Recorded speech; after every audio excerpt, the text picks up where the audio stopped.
Hey everybody, welcome back to another episode of the Loons Matchday Preview. I'm Kyle Hayward, joined today with Manny Lagos and Jonathan Harrison's radio partner, Dan Terhaar. Dan, thanks for joining us today. Great to be here. What a gorgeous day. Oh, it is beautiful today. Didn't get a chance to go out to training, but I was hoping I could. Yeah, it's beautiful up here. It started out snowy. We actually started training inside this week, but it seems like things are trending towards a sunny weekend at Allianz Field. Yeah, we'll take it. 60 and sunny. Yep. Every day. Yeah. All of April, please. All right. Well, today, guys, we're going to start off with some general league stuff. All right. I picked out 3 of my favorite storylines around the league right now that aren't Loons related. And I know it's kind of like a broken record, but I want to start with Miami. It seems like there's almost 2 Miami teams this year. They've played 10 games, 5 with Messi, 5 without. And I'm trying to figure out if this is a good team or if this is just a team with good players. What do you guys think? Oh, there's a lot to that one. Dan, you want to take it first, and I'll probably pile on top. I think, Manny, I think there are 2 teams. There's the team with Messi, the team without. And isn't this what we kind of thought coming in? Messi's going to make whoever he plays with a much better team. And when he's in, they're a really good team. When he's out, they're Miami. So, we knew that when he came to the league, he was going to make wherever he went better. And I just think we're kind of seeing, I don't know. I don't find it surprising at all. Do you, Manny? No, I don't find it surprising that, the greatest player of all time is when he's in, he makes the team better. When he's out, I do think there's some nuance in terms of the reality that we kind of all talked about, the challenges of how many competitions they're in. And Messi being injured is definitely kind of creates the complication of reality of that, he's getting older and that the roster is older. So when he's not in, I certainly think, last night was a good example of a Monterrey team that probably is still the best in this hemisphere, certainly in the CONCACAF. And they're showing depth that Miami probably doesn't have right now.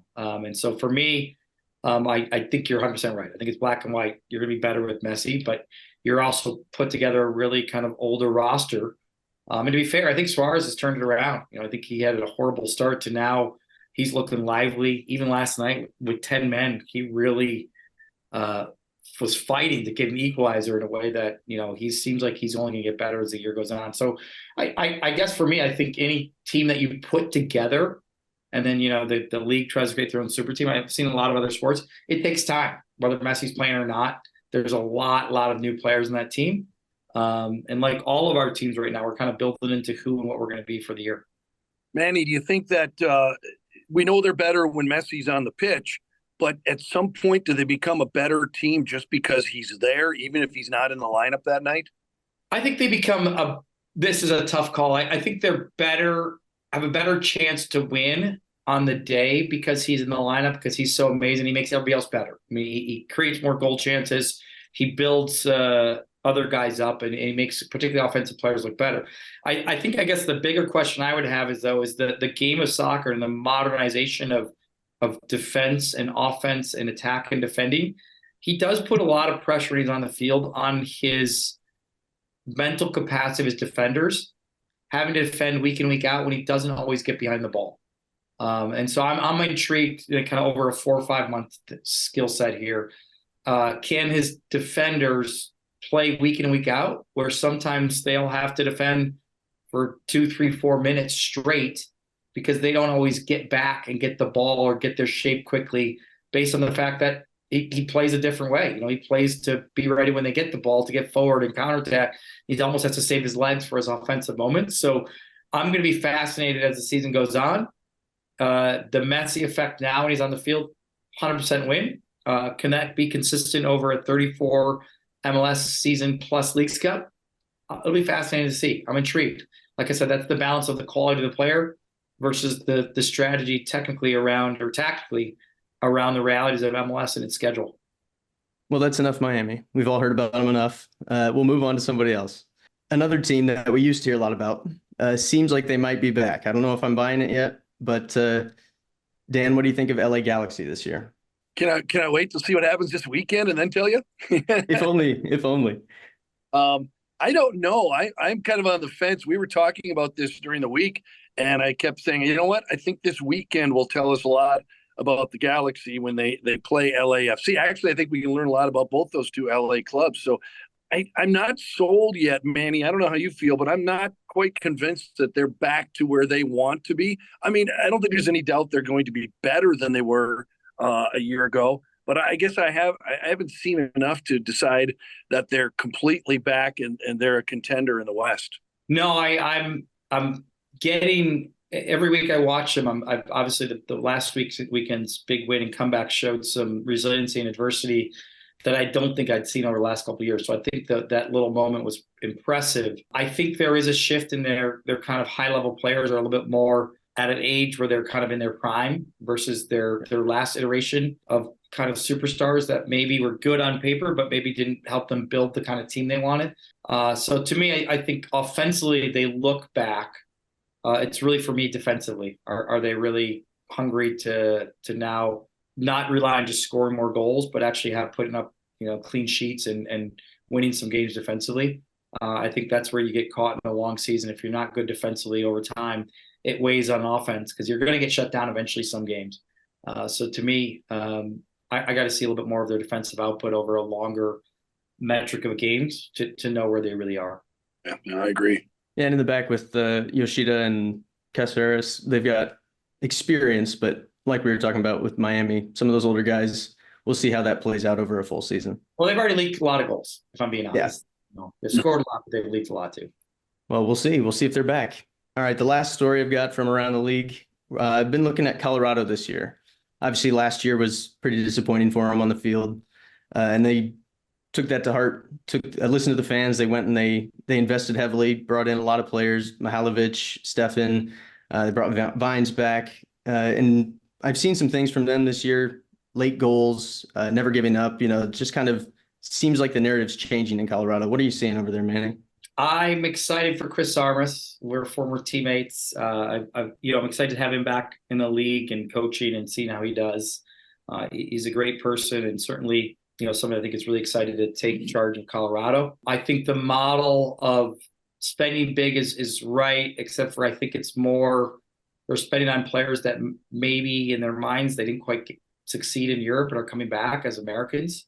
So that may or may not go well in the end. I still think that's early to see if those guys are really at the level to kind of take over and run the league. But it certainly is a model that has somewhat worked in the past. Have really good American players in your roster, and I'm certainly intrigued to see how they kind of evolve to be competitive. And they started really well. Last week was a big win over LAFC, and I think LAFC scored early and thought this was going to be an extension of that Nashville game where they won 5-0, and it was really impressive for Colorado at home to come back. I deservedly get the win. So we'll see. I mean, again, I think it's super early. I think it's probably a little bit more of a sign that the West is really competitive in a kind of equal way, if I'm being honest. That it shows that a lot of the teams early on are showing that we can all compete on any given day with any other Western Conference team.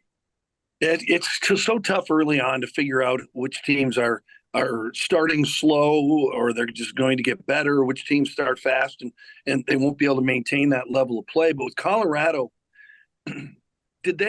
obviously they made a lot of personnel changes. They're a different team, but did they need a culture change there? I mean, are we seeing just a difference in attitude this year that's helped them, do you think, Manny?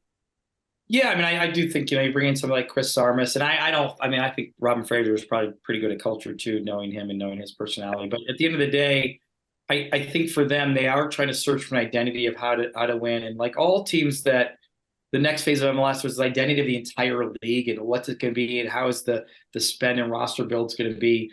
There's no doubt. I think there's a kind of micro reality now that all our clubs are really thinking about what's the next phase of identity to be competitive. And I think we have new leadership where we're going through that process. And so I think for Colorado, the shift right now is there.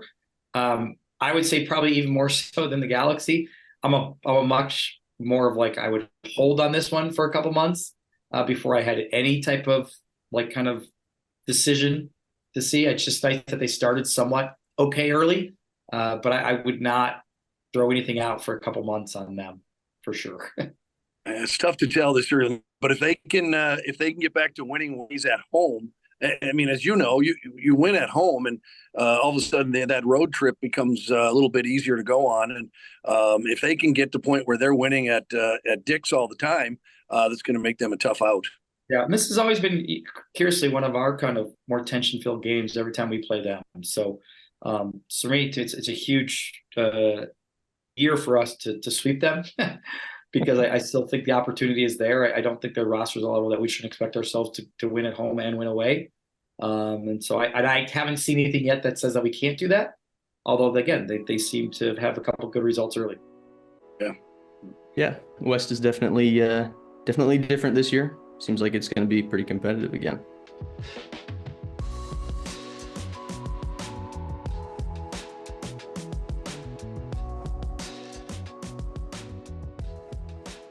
You don't have to wait for spring training to start playing the beautiful game this year. Minnesota United has a full slate of academy and youth camps scheduled throughout 2024.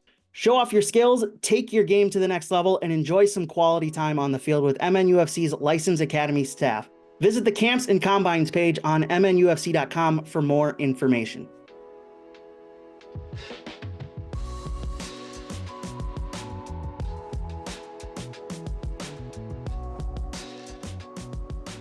But let's focus back here on the Twin Cities. Well, I guess Philadelphia first. The game this weekend, 2-0 loss. Dan, you want to lead off with your thoughts, James? Well, I got the feeling in this one that Philadelphia was in a position where I don't know that they were going to be denied last Saturday. Unlike some of the first four matches for Minnesota, for you guys, Manny, were situations where, you played teams that maybe they hadn't found their form yet. Maybe they were struggling to find out, who they were, trying to get players back, trying to get players ready. But this one, going into Philadelphia, just a situation that Philly was in, it kind of felt and played out like a team that maybe wasn't beatable in their home stadium on that given day. And because they don't, I think they've lost about 3 home matches in the last couple of years. So it just felt like it was Philadelphia's day. And the 2-0 score kind of reflected that, I think. No, I think you're right. It was a huge task. Just to specifically, I think they've only had 1 loss in 38 at home. Hadn't won at home yet this year. Hadn't picked up 3 points. So there certainly was going to be a lot of kind of intentional intensity for them to get their 3 points at home. I think the only thing, if I look at the game, we weren't overwhelmed. I don't know if I would say we didn't play well. I mean, I can say that. We didn't play poorly, though, and I don't think we were overwhelmed. And when I look at the flow of the game, I thought we started out an amazing 10 minutes. I thought we were outstanding. I thought we started to control the tempo. And so to me, it was just a really big shame giving up the goal in the way we did. It was a soft goal. It was a goal, I thought, against the run of play in terms of how the first 10 minutes went. And I think that allowed a little bit of belief and intensity that it took us probably about another 20 to 30 minutes to absorb their kind of home field advantage. And I thought we finished the half strong. I thought it was our best moments of the game were probably the last 5 to 7 minutes. Pookie had that great chance. We had Caden Clark had a chance with the ball in the box, and they really couldn't get a tempo really to kind of get a second goal before halftime. And so for me, again, I didn't think we were overwhelmed. I think the second half is where we didn't show up the way we probably thought we would have, whether that's how we started the second half or whether that's the first game where our subs really weren't impactful. Again, I think I want to be somewhat positive because, like I said, I think going to Philly and playing the way we did is really tough. Having said that, international break, we had some guys like Pookie and Boxy that played a lot of minutes, traveled a lot. And then we had subs that didn't come on and weren't impactful. Really probably ended up being where the game should have been, were us with the loss, and hopefully getting excited about looking at that and reflecting and getting better for this weekend. And Manny, you go to the halftime down 1-0 and you feel like it probably should have been scoreless at that point, but you just about equalize it.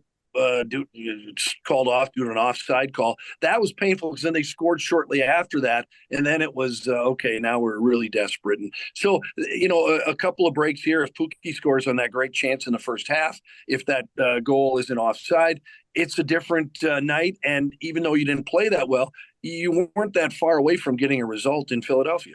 Yeah, which I'm excited. I agree. Again, that's why I said, especially the first half, I didn't think we were overwhelmed in a tough environment to play well. And you could even say the handball shot might have been a handball in the first half. So fair play to our guys. Having said that, I think we all will put our hands up as a club and say the second half probably could have been better. We probably could have created more chances when it was 1-0, even more, a little bit more stress on them. And again, our subs have been so impactful this year. I thought, this game was it wasn't quite there the way it usually is. I would say Dane had another really sharp performance. That's one area I thought, he seemed calm and composed, and, even giving up 2 goals. I thought he performed very well. He had that one great save off the volley. So there's some fun moments there for him as well. And after that, I think, we get better and we get excited about this home game this weekend. I enjoyed watching Devin get another shot at center back. I thought he did very well throughout the game. A little unfortunate to concede to, I thought. Kyle, great point. I think Devin, for somebody who hasn't played a lot of minutes at center back at the highest level against a very good team, he had a very strong day. Yeah, he's got, you could put a guy like that there because he's young, he's very athletic, he's got good speed. And so he's, guys like that, if they do make a slight mistake, they've got the tools to try and to make up for it. And it was interesting to watch him throughout the game. He seemed to gain more confidence throughout the match.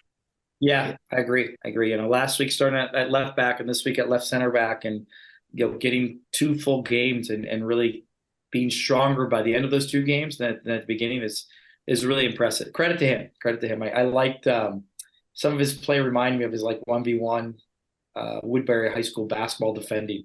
Just when he really embraces taking on the best player 1v1 and showing his athleticism. So it's been a good 2 games for him for sure, and exciting for the club to see such a young player, local player, doing so well. Yeah. Love to see people from Minnesota representing the club. Let's go for some standout players from the game. I thought from either side. I personally thought Quinn Sullivan also had a great game. He's just got a lot to him, real spitfire, kind of always got something down the line there. Who did you guys think stood out most, either side? I mentioned probably for us it was Dane. I like Sullivan that you brought up him. 20 years old. We kind of brought him in the pregame show quite a bit. He, not for some reason, they did a good job of dragging Joseph in, and Sullivan was running against Will Trapp a couple times, which, was not a great matchup in terms of speed, but it also just shows how fast Sullivan is with and without the ball. He kind of glides up the field and in a way that I think is really aggressive and put us on our feet back feet a little bit too much to be comfortable to kind of get back in the game. Yeah. On our side of the ball, it's amazing how much tougher it is, Manny, to find key players on your squad when you get shut out. But I'm still just so excited to have Robin Lode back and what he does every game. I really feel he's always one of the smartest players on the pitch. And even though they didn't combine, I saw some more of that development of Robin Lode and particularly with fellow Finn Teemu Pukki. And I just think that there's some really exciting things to come around Robin, and maybe Robin and Pukki together.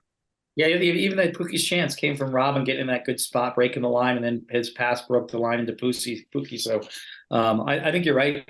Again, like I said, it wasn't maybe his best game, but it was a good game. He really, like I said, he really still, I don't want to say it's a good game. They showed what their potential of the 2 of them can be. I think because we are starting to see the familiarity of them is not just here, it's on the Finnish national team. Yeah. Well, speaking of things to come, let's turn our attention towards the Real Salt Lake game this weekend. The first thing I want to talk about with them is their head coach, Pablo Mastroeni. He's done a fantastic job since getting there as interim, I think, or assistant in 2021. And ever since then, they've been in the playoffs each year. Manny, what have you thought about the job he's done over there? Oh, I think he's done a great job. Obviously Pablo, is somebody I really respect. Used to play against a really good national team player, good player in the league, great defender, great defensive midfielder as well. And a really good guy. I mean, he's had a journey as a coach where, sometimes it's gone well and it hasn't. And it seems like he keeps on getting better every time he becomes a head coach. So I think he's really excited about where he is in terms of his belief in himself and coaching. And I think that's an extension of how RSL plays, and really that they've made a playoffs the last couple of years. They're really a credit to him and to the club and what they've done over the last couple of years. So to me, they've got a coach now that I think is very confident in what he's doing and what kind of group he's putting on the field and the identity of how they're trying to play. These are the matches, Manny, I think that are so important to your club this year. This is, you look right in the eyes of a team that they want the same things that Minnesota United wants. They want to be in the playoffs. They want to make sure they're in the playoffs. They want to give themselves a chance to have a home playoff match. So I'm not saying the style of play is similar, but maybe the attitude, the expectations between RSL and Minnesota United are very similar. I agree. And they've got a little moxie about them too right now. Again, they've got Chicho, who's 3 goals last week. He's probably in the early MVP awards kind of discussion. They've got a great young American kid in Diego Luna, who was a sub last week, but he's got these touches that's a little bit difference maker, very unique. And they're a team that I think is battling with us. It's probably too early to say it's a must win, but I think it's an important game for us after Philadelphia, particularly with us trying to really rebound in terms of how we want to show our home form. And I think this is a team that we're probably should be excited to play right now. They have a few injuries, and also we're trying to establish our home territory. And this is a good team that'll test you.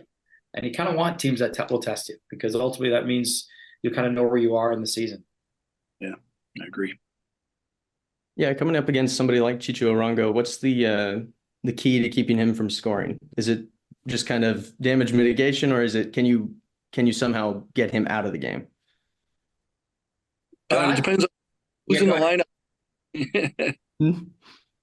Yeah, I think you get him out of the game. I think he reminds me of Rudy Diaz a little bit. Like, the physical profile is not quite there, but he's somebody that's always thinking about scoring 24/7 in different ways. And if you relax even for a second, he'll find that goal. But I think if you are organized and really tough and physical and make sure for 90 plus minutes, you're detailed oriented to really make sure you keep track of him, I think you can shut him down. So again, I'm saying that, but he's a great player, great goal scorer. And he finds a way every game to not do what I just said. So we certainly have our hands full for us, but I do think if we're really focused on a good defensive game, we should have a good game. Yeah, you can't lose track of him, and you've got to take away his space. You give guys like that time and space, and they're going to hurt you just about every day.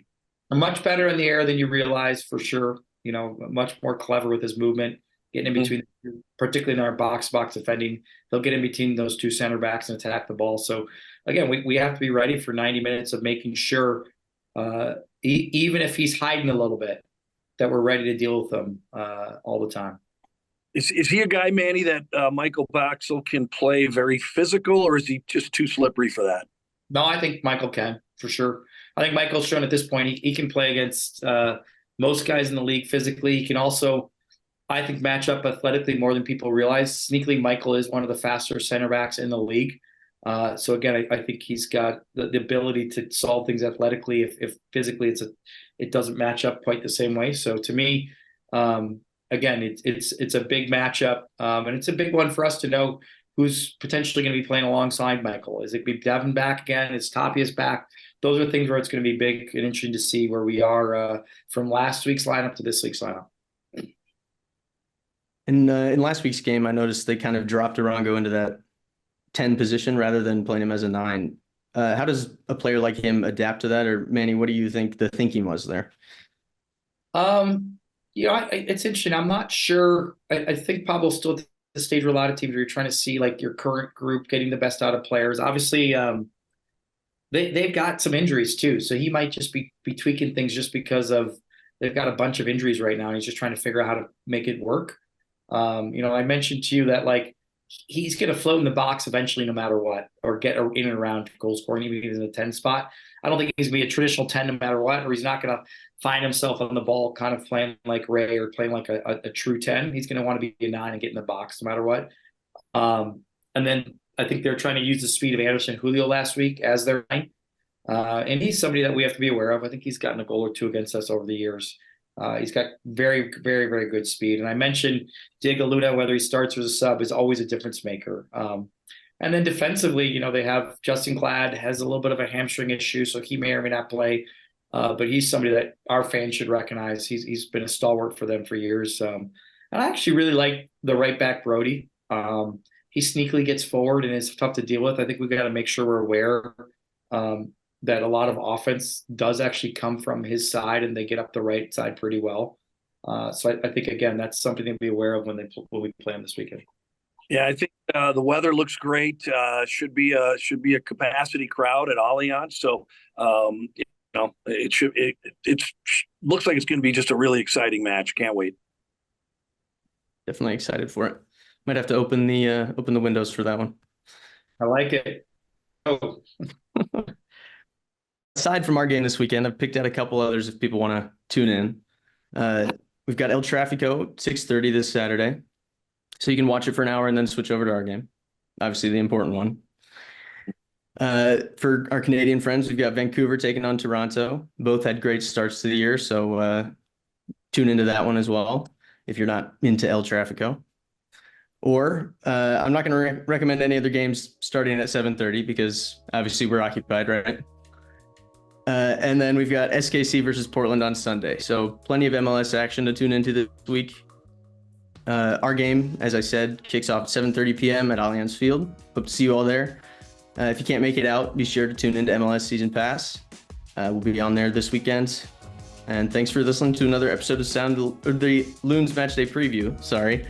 We'll see you next weekend for another round.